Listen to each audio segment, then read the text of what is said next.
Ya mungkin kalau ahli Jerman itu ya pernah juga datang ke sini ya. Jadi sangat tidak setuju dengan membangun bendungan dan sebagainya karena itu untuk irigasi gitu ya. Ya tetapi itu kalau di Jerman ya silahkan saja ya. Tapi kalau di Indonesia.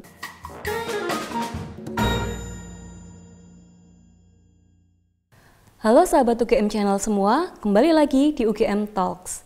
Perkenalkan, saya adalah Ansita Gupita Kinggin Pradipta dan hari ini kita akan berbicara mengenai perubahan iklim dan implikasinya pada peran penyediaan dan manajemen infrastruktur sumber daya air kaitannya dengan produksi pangan. Seperti yang kita ketahui, infrastruktur sumber daya air untuk mendukung pertanian punya sejarah panjang, sejak zaman penjajahan Belanda sampai sekarang. Infrastruktur sumber daya air sangat signifikan dalam pembangunan nasional. Pembangunan ini untuk mendukung proses produksi pangan, pembangkit listrik, air minum, lingkungan, dan sebagainya. Pembangunan infrastruktur sumber daya air untuk mendukung produksi pangan terutama beras berupa bendung, waduk, air tanah, pasang surut telah dilakukan secara besar-besaran pada awal era Orde Baru, yaitu tahun 1970-an. Pembangunan ini sukses menjadikan negeri ini swasembada pangan, khususnya adalah beras, pada tahun 1978. Namun, seiring pertambahan penduduk yang begitu cepat, swasembada pangan pun mulai terganggu.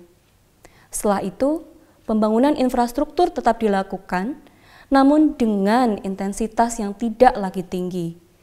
Setelah melewati periode yang sulit, yaitu krisis multidimensi tahun 1998, sehingga memunculkan Orde Reformasi. Walau terjadi pergantian beberapa presiden, pembangunan infrastruktur sumber daya air masih belum menjadi fokus perhatian. Baru setelah era Presiden Joko Widodo, mulai tahun 2014, pembangunan infrastruktur sumber daya air ditingkatkan kembali. Tahun 2020 hingga 2022 terjadi pandemi COVID-19 yang kemudian diikuti dengan perang antara Ukraina versus Rusia. Padahal perubahan iklim terus berlangsung. Kondisi ini tentu saja mempengaruhi proses pembangunan infrastruktur sumber daya air dan produksi beras. Berkaitan dengan itu, hari ini UGM Channel kedatangan tamu istimewa. Beliau merupakan kolega beserta teman diskusi kami, yaitu Profesor Dr. Insinyur Djoko Legono. Beliau merupakan guru besar di Departemen Teknik Sipil dan Lingkungan Fakultas Teknik Universitas Gadjah Mada. Kemudian Profesor Dr. Insinyur Sahid Susanto, Magister of Science. Beliau merupakan guru besar di Departemen Teknik Pertanian dan Biosistem Fakultas Teknologi Pertanian Universitas Gadjah Mada. Dan tentu saja pengalaman beliau sangat banyak di bidangnya masing-masing. Profesor Djoko Legono telah melanglang buana di bidang infrastruktur sumber daya air, ya Prof.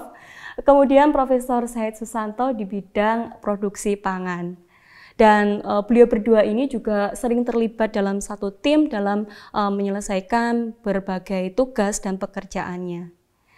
Baik, kemudian terkait dengan topik kita pada hari ini, yaitu tadi sudah sempat saya singgung adalah terkait perubahan iklim dan implikasinya terhadap infrastruktur sumber daya air. Dan ini nantinya akan sangat berpengaruh pada sektor pertanian dan juga nanti pangan pada khususnya.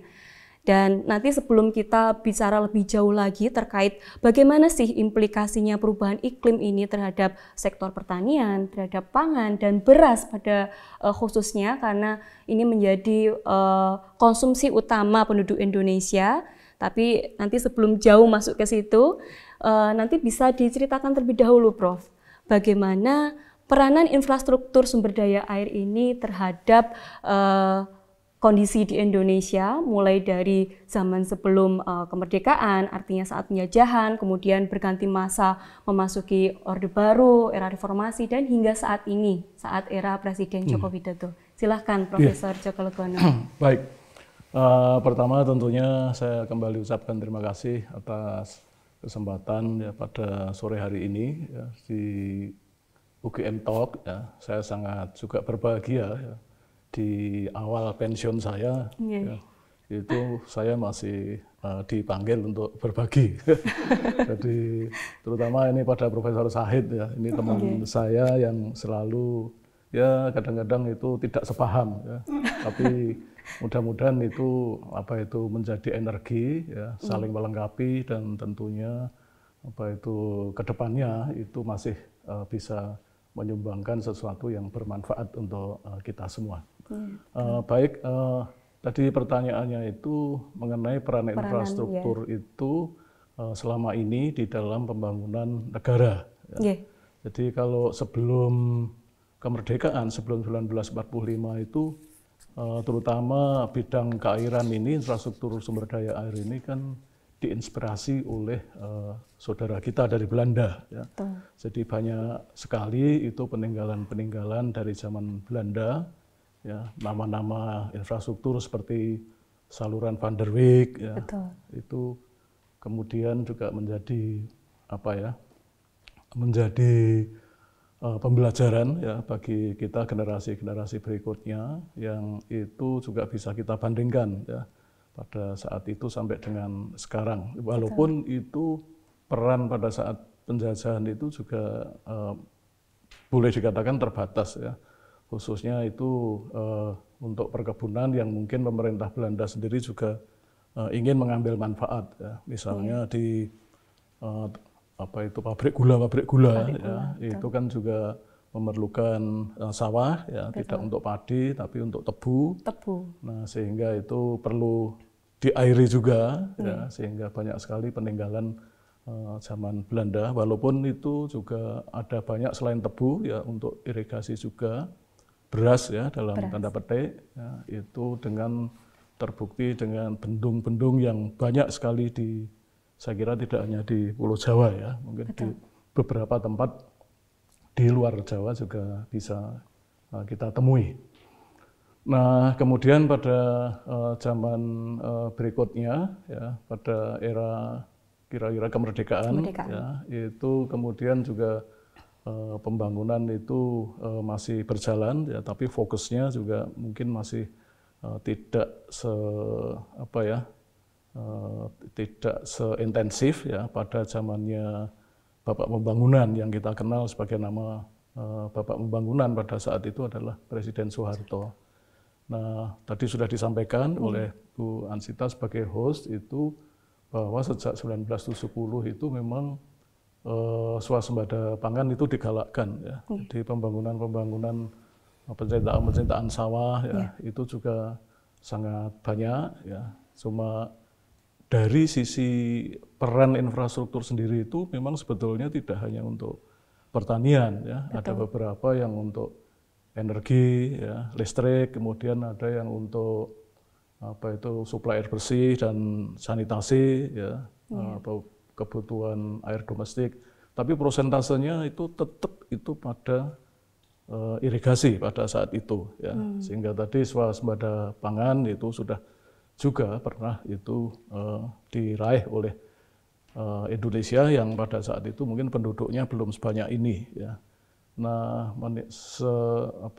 di perjalanannya itu kan tahun 97 atau 98 itu kan kemudian berubah ya. Ada krisis multidimensi itu tadi.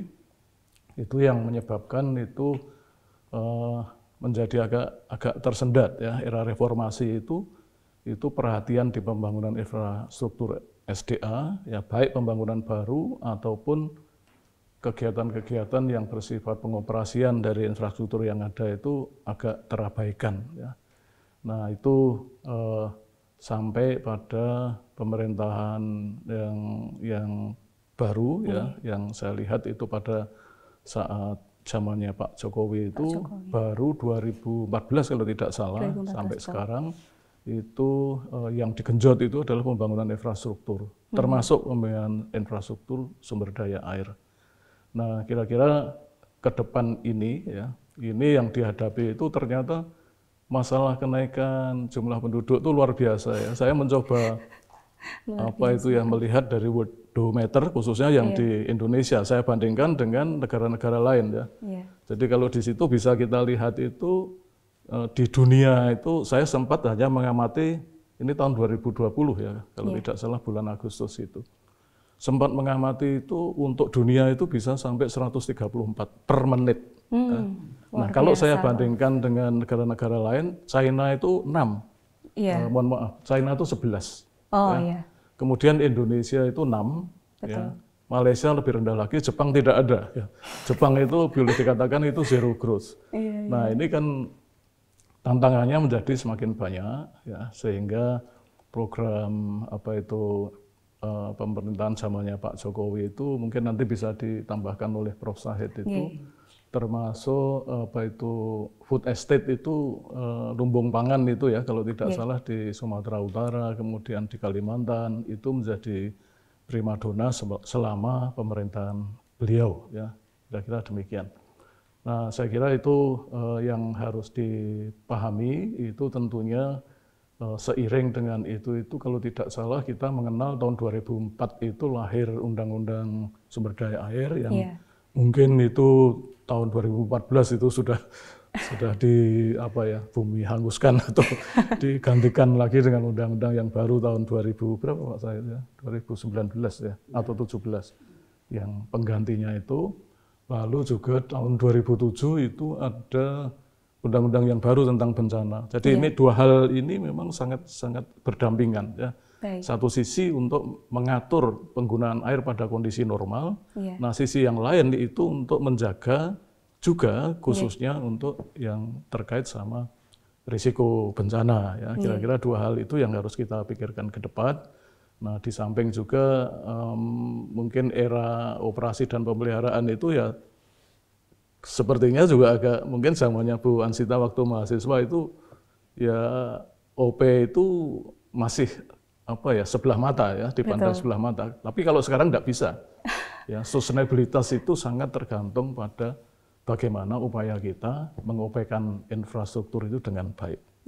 Ya, saya kira itu yang untuk bisa kita bicarakan lebih dalam lagi.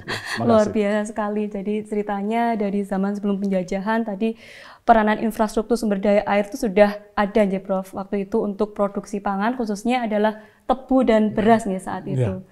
Kemudian periode-periode berikutnya mulai berkembang sehingga mulai melayani kebutuhan multisektor atau berbagai sektor di Indonesia.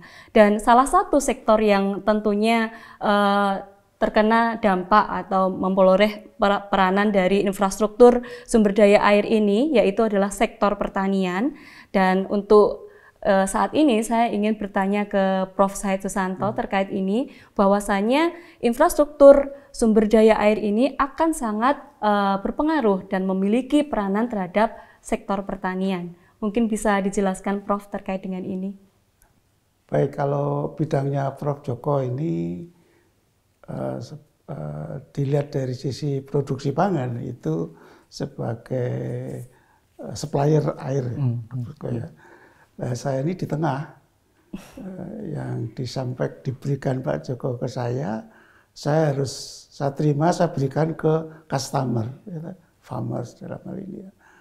Jadi begitulah bidang ilmu itu sekarang nggak bisa terpisah dengan tembok-tembok yang kuat begitu ya, tapi saling berhubungan.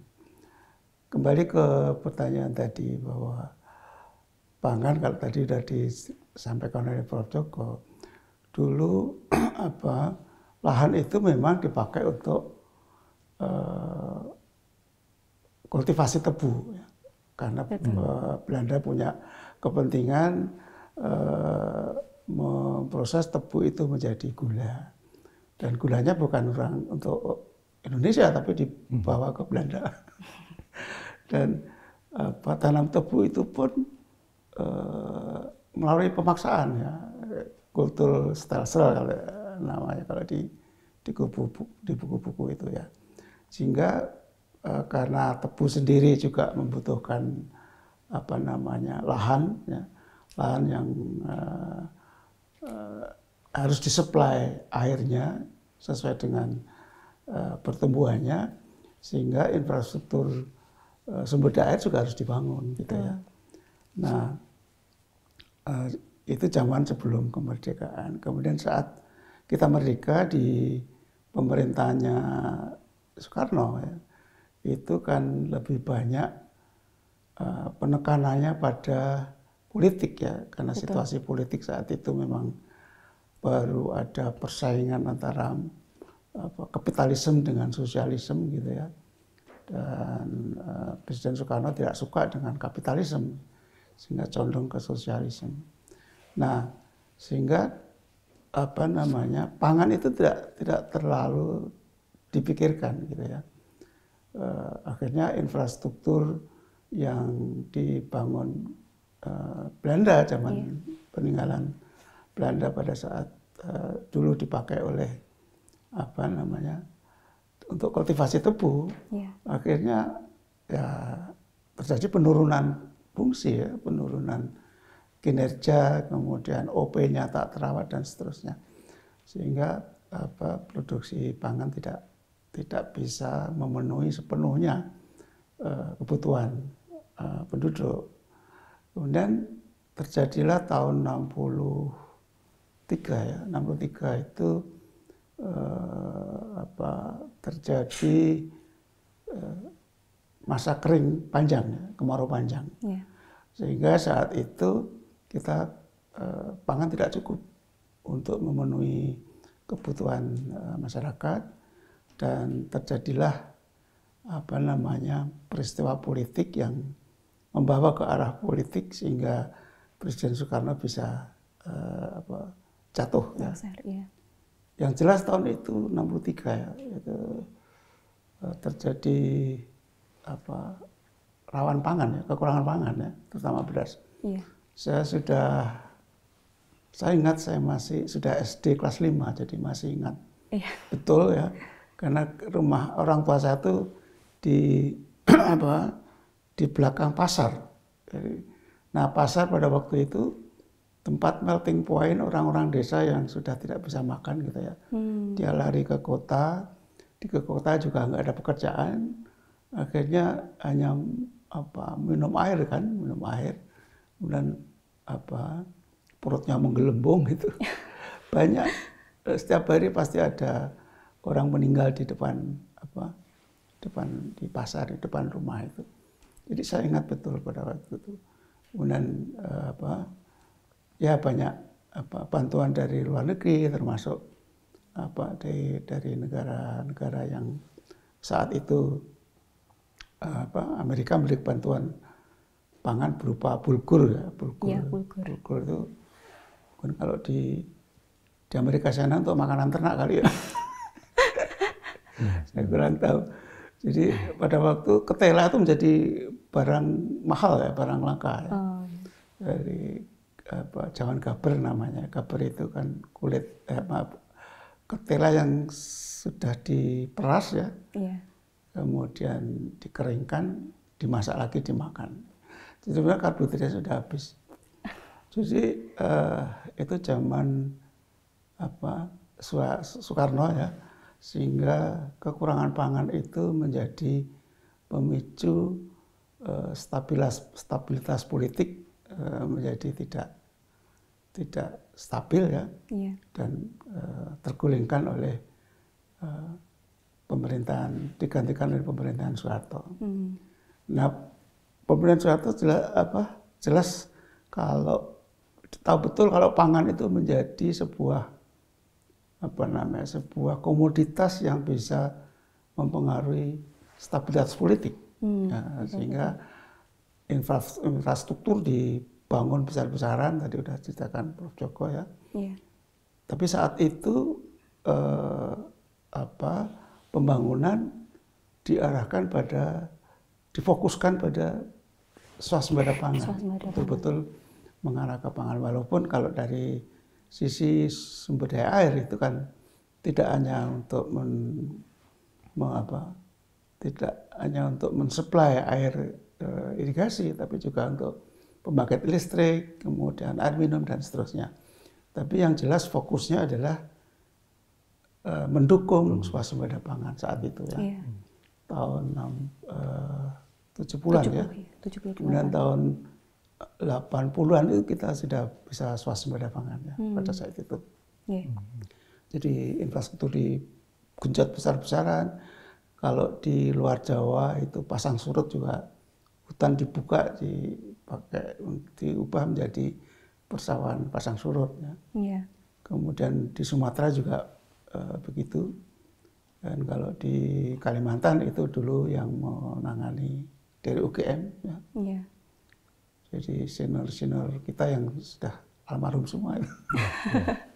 Dulu yang mendesain sistem porok itu kan dari Garpu ya, itu dari teknik sipil ya, senior kita. Yeah. Saya pernah diajar itu, Prof. Sunario ya. Prof. Harjoso juga ya. Prof. Harjoso, Prof. Sunario gitu ya. Sudah almarhum semua. Nah itu di Kalimantan karena memang pemerintah memberi mandat UGM untuk mengembangkan pasang surut di Kalimantan.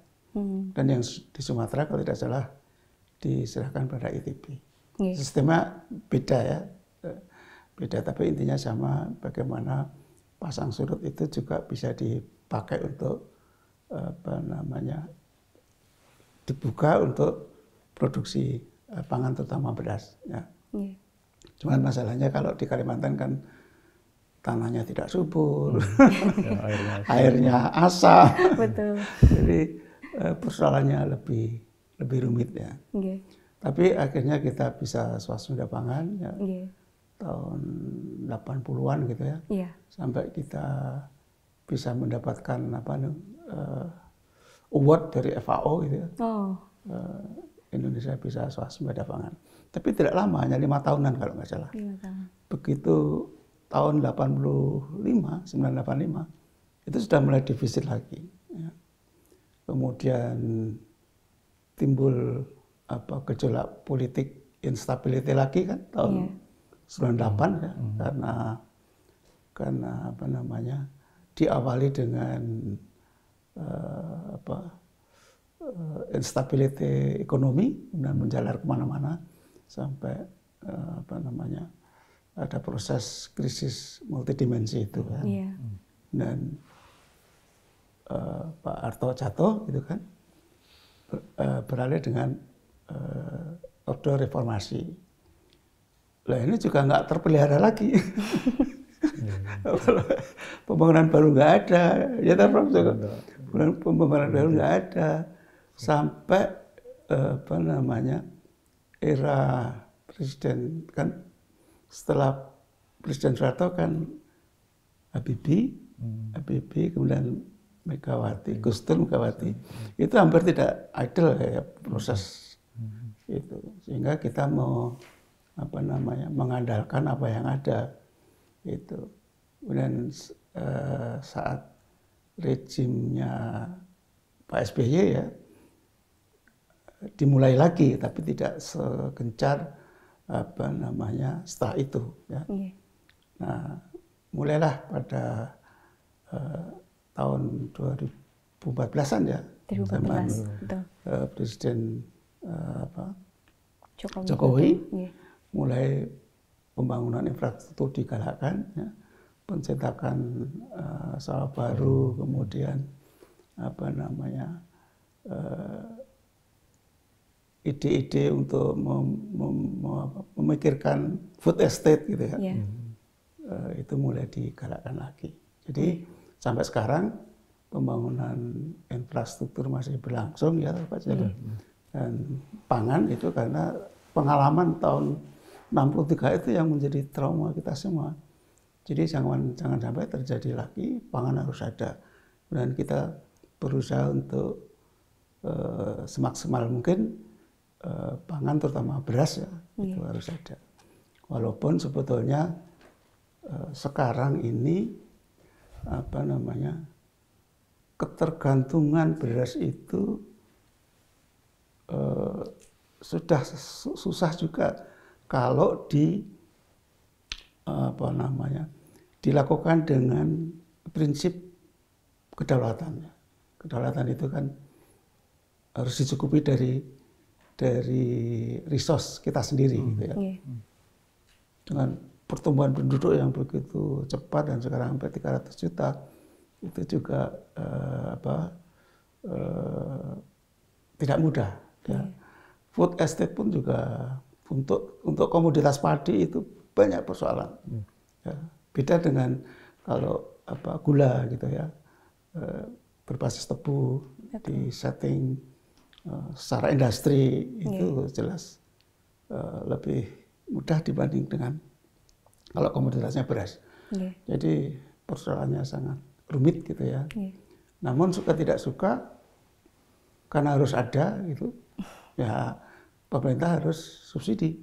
Itu jalan satu-satunya memang begitu. Dan yang kedua, sekarang impor gandum itu naik terus. Posisi karbohidrat yang harus dipenuhi dengan gandum itu sudah 30% sekarang. Jadi kita kalau pejabat tinggi bilang swasembada, itu sebetulnya swasembada tidak 100%. Gitu. Karena 30% sudah disubsidi gandum gitu kan.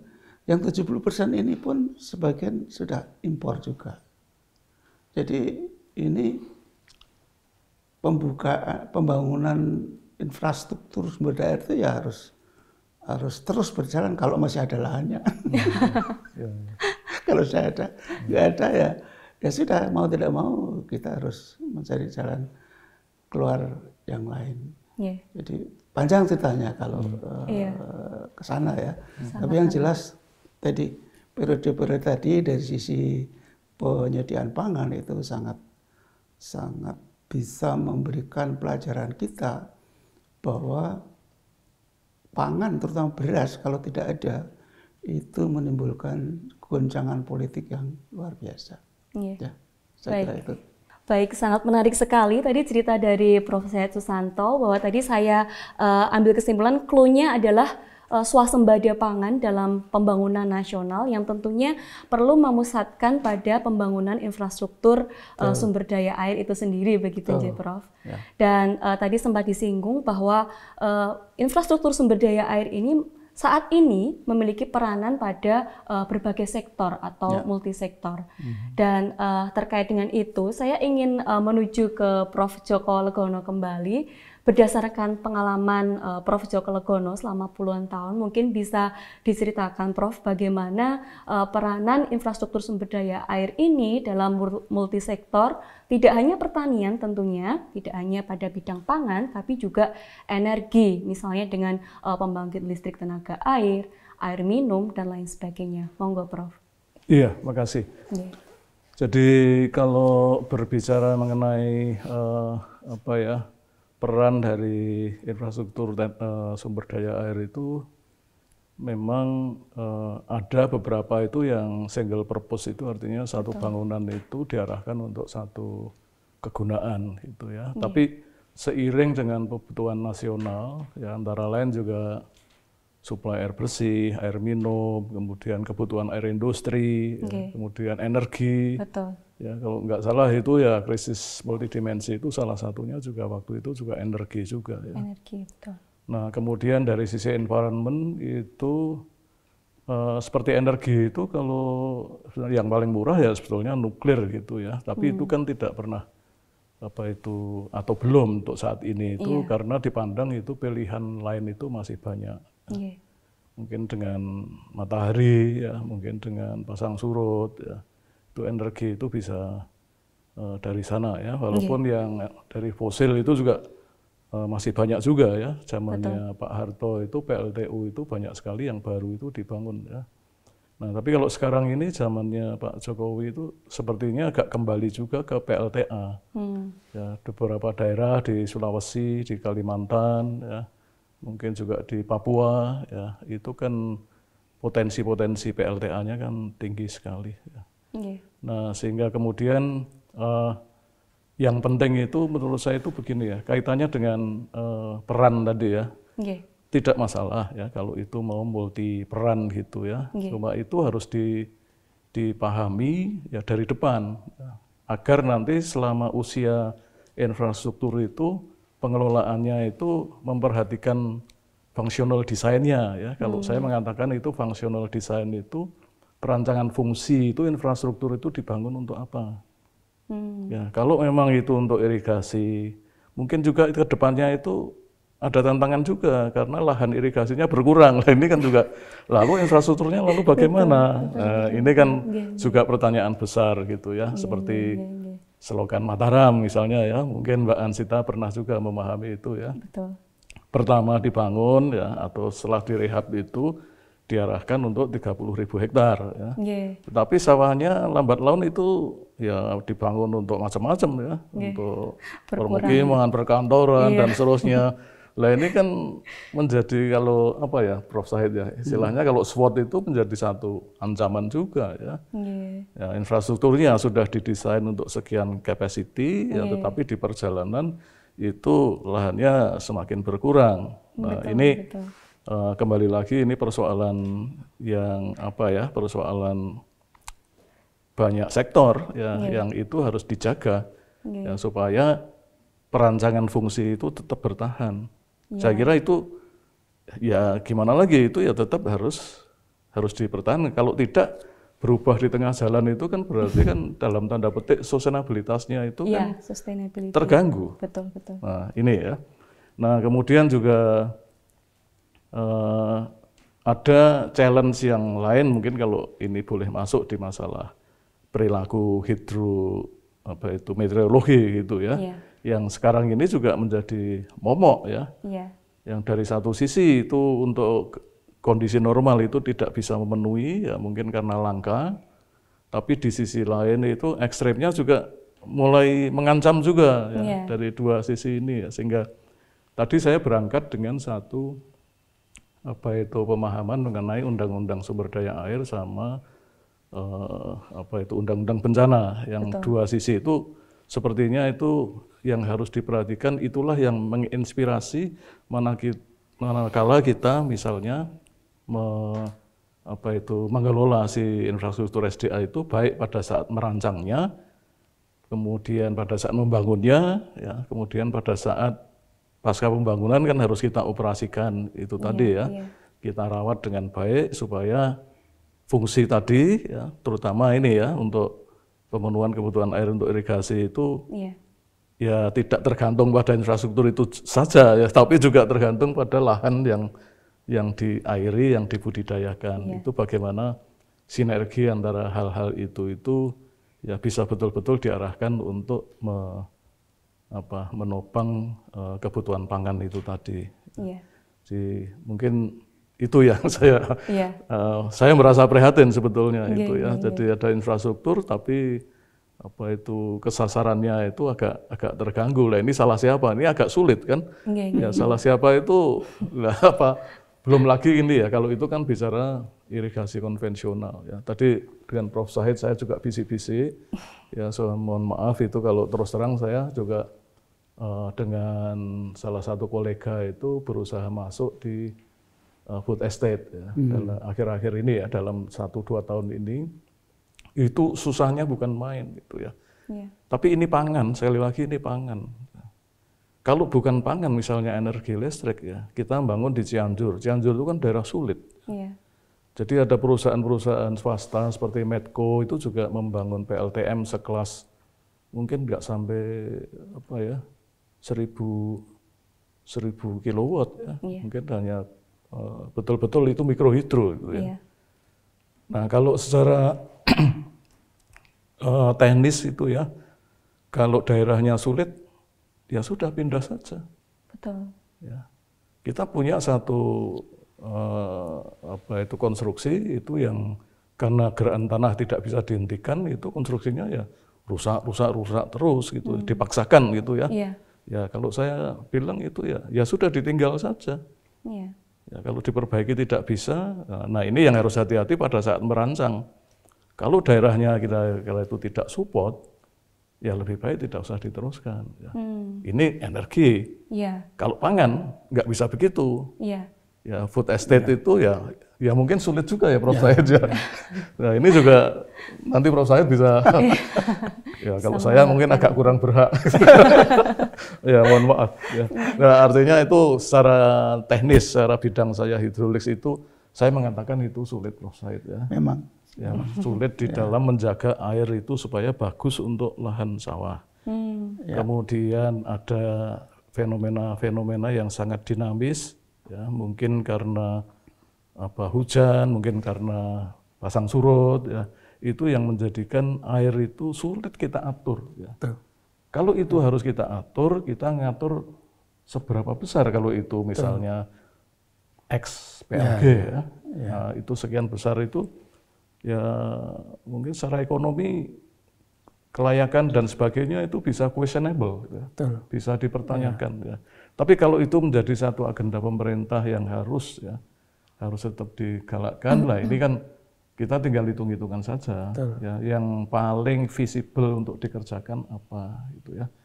Nah karena sekarang ada program juga sesuai dengan yang dicanangkan pemerintah itu yang namanya modernisasi irigasi itu ya. Ini kan berhadapan sama mungkin di Jepang sudah muncul duluan yang namanya Society 5 gitu ya. Nah kalau di 5 pilarnya. Iya, ya itu agak apa ya? Walaupun sesungguhnya Society 5 itu tidak perlu terjadi kalau kita, mungkin saya diajar Prof. Harjoso juga Pak, dan Prof. senior saya waktu itu ya. Itu yang namanya teknologi tradisional itu memang teknologi yang mengadop atau memperhatikan lokalitas. Jadi kalau lokal itu daya terimanya tidak tinggi, ya kita tidak terus. Nah sekarang ini kan teknologi informasi kan bablas saja gitu ya. Wah luar biasa, di Bendung sulit ya.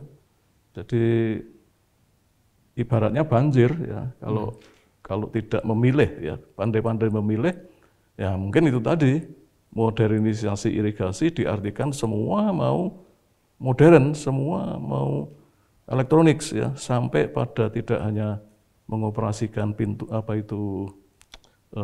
memantau ya, memantau kualitas airnya secara teknologi real time misalnya gitu ya. Itu bisa, tapi sesudah itu nanti masih harus dikombinasi dengan gerakan airnya, kualitas airnya. Ya baru sampai pada berapa pintu yang harus dioperasikan. Wah luar biasa itu ya. Nah itu belum tentu itu cocok untuk masyarakat di sana. Ya, tapi ya kalau ya kita kan belajar itu kan terus gitu ya. Betul. Nah artinya itu juga belajar itu tidak boleh berhenti juga ya. Jadi itunya tapi tetap pada akhirnya untuk implementasi kita memang harus wise ya, harus istilahnya harus pilih-pilih. Ya, kira-kira demikian yang bisa saya sampaikan. Ya. Artinya di sini sinergi antar beberapa sektor yang menggunakan dari infrastruktur sumber daya air ini perlu ya Prof ya, dan perlu memperhatikan lokalitas masyarakat setempat begitu ya Prof. Betul. Ya. Dan tadi sempat disinggung oleh Prof Sahid tadi terkait dengan swasembada pangan, bahwa saat itu Indonesia pada tahun 1970, tepatnya 78 ya Prof, itu mencapai swasembada pangan. Ini saya masih lanjut ke Prof Djoko Legono. Bagaimana Prof tanggapan dari Prof Djoko Legono terkait dengan peranan infrastruktur sumber daya air saat itu hingga akhirnya Indonesia mencapai swasembada pangan?